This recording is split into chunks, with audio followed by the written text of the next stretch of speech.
So, get this? Prince Harry. Yes, that Prince Harry, the self-exiled Duke of Montecito, just jumped on a last-minute flight straight back to the UK. And girl, he wasn't glowing. He looked pale, rattled, tense, like he'd just seen a ghost. But no, it wasn't a ghost. It was a tape. And not just any tape. This one was dropped by Tyler freaking Perry. Yup, Tyler Perry. Hollywood royalty, studio boss, fairy godfather to Harry and Meghan's daughter. The same guy who gave them his mega mansion when they ran off from the royal fam. That Tyler Perry, except this time he didn't give them shelter, he dropped a bomb. Tyler Perry, who offered up his Beverly Hills mansion. Now hold up, let's rewind, because this is not just about a tape. This is about the moment that shattered whatever royal fairy tale Harry and Meghan were still clinging to. And don't get it twisted, Harry's sudden UK trip wasn't some, "Aw, I miss my family" thing. This was full-blown panic mode. Crisis PR, gloves off, damage control with a capital D.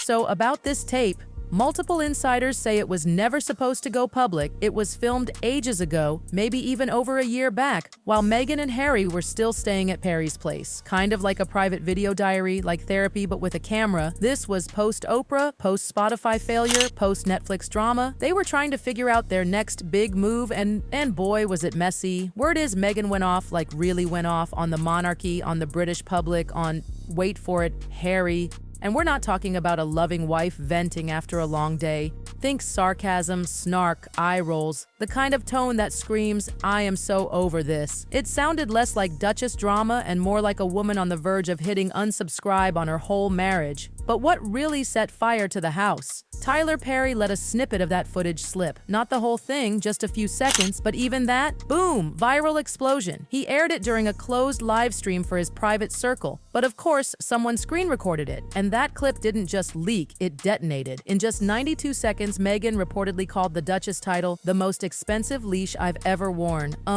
Ouch. And if that wasn't enough, she allegedly said, and brace yourself, "If Harry wants to run back to his crown and his corgis, let him. I'm done babysitting a prince with no kingdom." Mick, drop, the internet lost its damn mind. British tabloids were frothing, even pro-Meghan outlets had to report it, and you know it's serious when they're not spinning it, because this wasn't sources say gossip, this was on camera. And while Perry didn't leak the full tape, the fact that he even allowed that much to slip? That's betrayal, baby. Capital B. And apparently, Harry had no idea that the footage still existed, let alone that it would go viral overnight with hashtags like "Done with Duchess" and "Prince No More." Yikes. Meghan, dead silent. Not a single word, no Instagram clarification, no PR spin, just radio silence. And that silence, it's deafening, especially in Hollywood, where silence screams louder than a headline. Meanwhile, Harry, oh, he wasn't silent, he was furious. Is in crisis. The footage started going viral late Thursday night. Meanwhile, Harry was in California, doing his usual Dad of the Year photo op with Archie at a polo match. But by Friday morning, he was gone. Paparazzi caught him at LAX looking like a zombie. One hand clenching his bag, the other glued to his phone like he was reading bad news over and over again. Flight manifest shows he booked a private jet, last minute, straight to Heathrow. No Meghan, no kids, just solo Harry flying across the Atlantic like a man trying to undo the unthinkable. To share his official diary engagements with the royal family in a bid to further reduce tensions between him and his father. So what's the rush? Why drop everything and run back to the UK? Simple. He's trying to save what's left of his royal bridges before they all burn to ash. Word on the royal street? King Charles and Prince William already knew about the tape before it even hit the internet. Yes, Tyler Perry apparently gave the palace a private heads up. Respect, revenge, strategy, who knows? But the result? Nuclear-level fallout. According to palace aides, Charles was deeply saddened, which is code for absolutely livid but trying to stay royal about it. And William?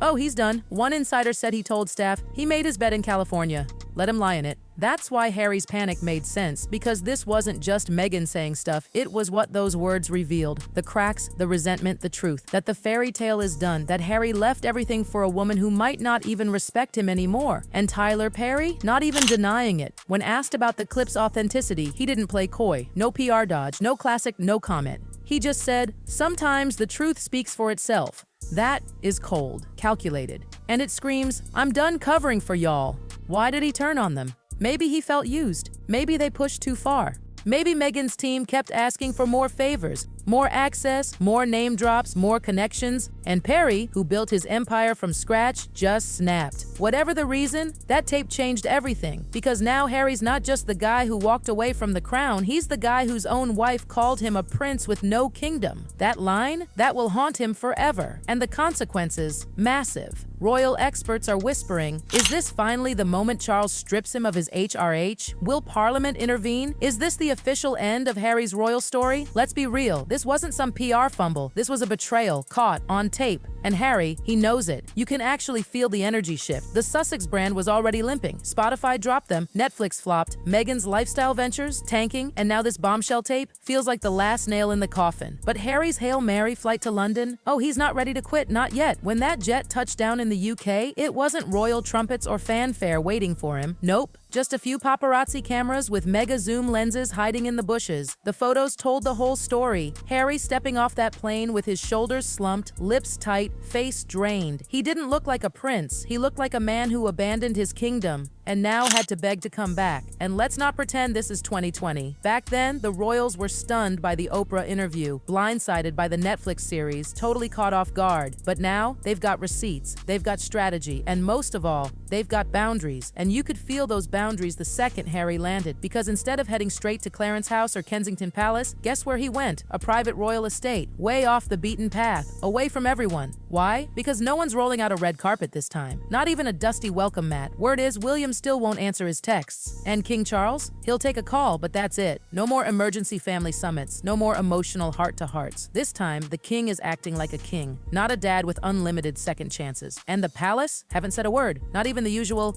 the Duke is visiting privately. Nothing. Nada. Ghosted. That silence? Ice cold and intentional. Remember when Harry came back during Queen Elizabeth's funeral? At least then, there was still a united front, even if it was just for show. Now, nobody's pretending. This is full-on exile energy. Meanwhile, Meghan, still missing in action. Not on Instagram, not at the store, not even one of those random pap shots of her grabbing fresh flowers at the farmer's market. It's like she vanished. And that silence? It's speaking volumes. Insiders say she's letting Harry take the heat alone. She's distancing, fast. And not by accident. One royal insider didn't hold back. They said, the tape forced their dynamic into the open. What people saw wasn't love, it was calculation, it was cold, it was imbalance. And that right there is what's got the world shook. Because for years they sold us this epic love story. Harry and Meghan versus the world. Soulmates, warriors, survivors, the brave couple who broke free from royal chains. But now, the illusion is shattered. Meghan didn't sound like someone fighting with her husband, she sounded like someone fed up with him. And Tyler Perry? Well, let's just say Hollywood is buzzing. Word is, he didn't leak the clip to be petty. Nope. He did it because he felt used. Think about it. He gave them everything. Shelter, privacy, support, became godfather to their baby, offered them a fortress during the storm, and in return, Meghan's team reportedly kept hitting him up, not for dinners or catch-ups, but for connections, favors, access. And Perry? He's not here for that clout-chasing life. He built his name with sweat and struggle, so when he saw things turning transactional, he started recording. Not for drama, for clarity. And now, we all have it. So what happens now? That's the million-dollar question, because Harry is stuck. And both roads ahead look like nightmares. If he stays loyal to Meghan, he risks losing the last shred of royal connection. No more titles for the kids, no more invitations, no chance at reconciliation. He becomes the outsider, the family ghost, a royal what not to do whispered in Buckingham corridors. But if he even thinks about distancing himself from Meghan, buckle up. Because Meghan doesn't do low-key breakups. She does headlines, she does documentaries, she does revenge. And let's not forget, she has her own platforms, her own narrative. If Harry blinks the wrong way, she'll have a Vogue cover, a Netflix special, and a teary podcast ready faster than you can say Sussex brand. Either way, someone's getting scorched. And poor Harry, he's in the middle. No family backing, no guaranteed support from Meghan's camp either.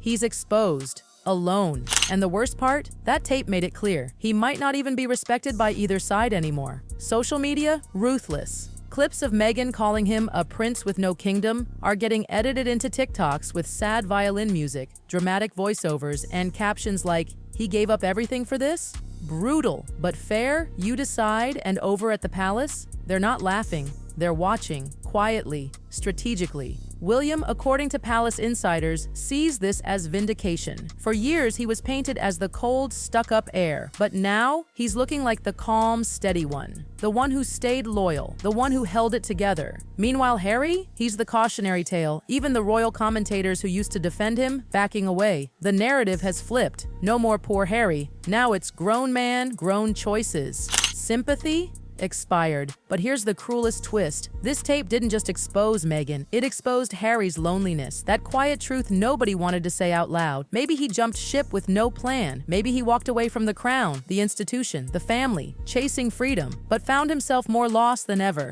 Tyler Perry dropping that tape? It wasn't some slip-up, it was a statement. To Meghan, to Harry, to the world. You can rewrite your story all you want, but the truth? It always finds a way out, and now Harry's standing in the fallout, silent, because for the first time in a long time, there's nothing left to say. The tape, it said it all. Tape, it's